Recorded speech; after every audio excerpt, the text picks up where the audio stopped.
নৌকায় করে পালানোর সময় আটক করা হয় সালমান এফ রহমান ও সাবেক আইনমন্ত্রী আনিসুল হককে। বর্তমানে 10 দিনের রিমান্ডে ডিবি হেফাজতে রয়েছেন তারা। সেখানে তাদের বিরুদ্ধে যত অভিযোগ আছে তা লিখিতভাবে পড়ে শোনানো হচ্ছে।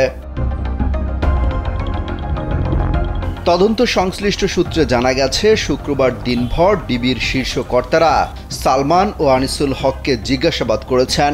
জিজ্ঞাসাবাদের সময় সালমান এফ রহমানের বিরুদ্ধে ওঠা অভিযোগ, কোর্টে সাবমিট করার জন্য যে কাগজপত্র বা অর্ডার শিট তার কাছে উপস্থাপন করা হয়েছিল সেগুলো বাংলায় লেখা ছিল।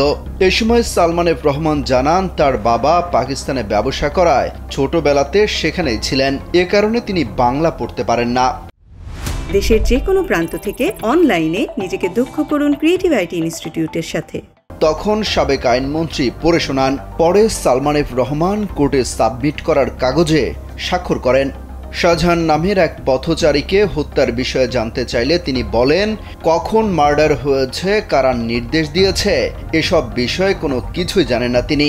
সালমান এফ রহমান তার কর্মকাণ্ডের জন্য অনুতপ্ত না বলে জানান জিজ্ঞাসাবাদে সংশ্লিষ্ট এক কর্মকর্তা। এ সময় নিজেকে নির্দোষ দাবি করেন তিনি। জানা যায়, জিজ্ঞাসাবাদের সময় স্বাভাবিক ছিলেন সালমান এফ রহমান। দরবেশ হিসেবে বহুল পরিচিত সালমান এফ রহমানের বিরুদ্ধে শেয়ার বাজার কারসাজি সহ কোটি কোটি টাকা আত্মসাতের অভিযোগ রয়েছে। এসব বিষয় নিয়েও তাকে জিজ্ঞাসাবাদ করা হচ্ছে। একই সঙ্গে তার বিরুদ্ধে বিভিন্ন সময় ওঠা আর্থিক দুর্নীতির বিষয়ে মামলার প্রস্তুতি চলছে বলেও জানা গেছে। এছাড়া কোটা সংস্কার আন্দোলন দমনে নির্বিচারে গুলি চালিয়ে ছাত্র জনতাকে হত্যার নীল নকশার পেছনে কারা কারা জড়িত ছিল সে বিষয়েও প্রশ্ন করা হচ্ছে সালমান এফ রহমানের কাছে।